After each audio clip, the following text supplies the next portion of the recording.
I was so saddened by that, and it happened over and over and over again.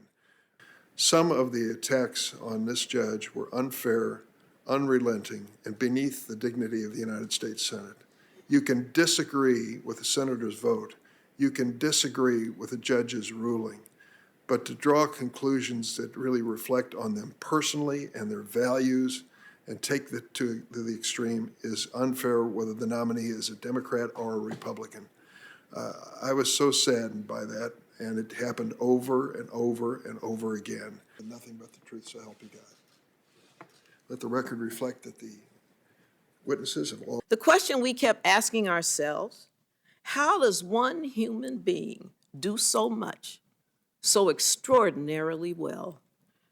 Reflecting the combined views of more than 250 judges, attorneys, and academics, the Standing Committee concluded that Judge Jackson is well qualified to serve as an Associate Justice on the Supreme Court.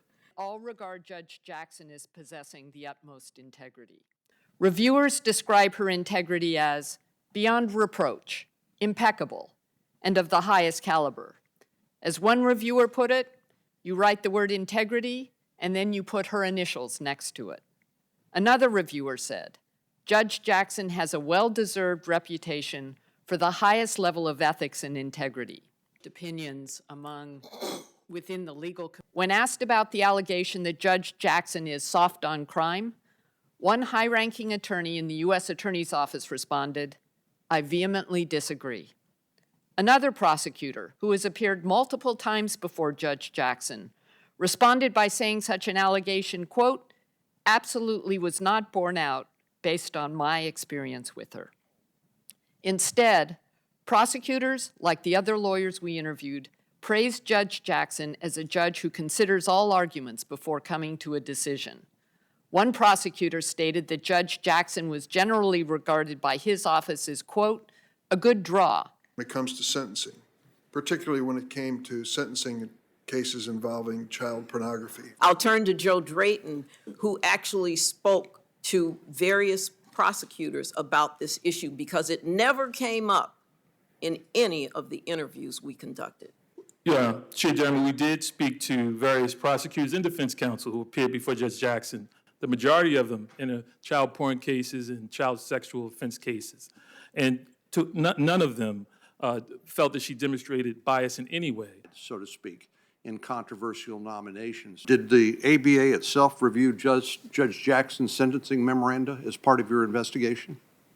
We reviewed the publicly available records for a sampling of her sentencing, including the child pornography cases and the sex offense cases. And we looked at the recommendations of the prosecutors, we looked at the recommendations of the defense, we looked at whether she did, in fact, in some cases, look at sentencing statistics of other judges.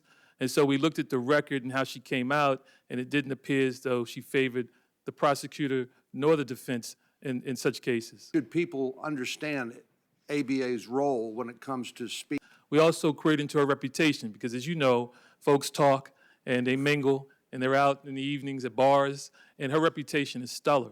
And so we did query, we pressed hard, we asked questions of these prosecutors and these defense attorneys. Kind of review you have done for other justices? What were your conclusions with respect to the nominee's reputation for integrity?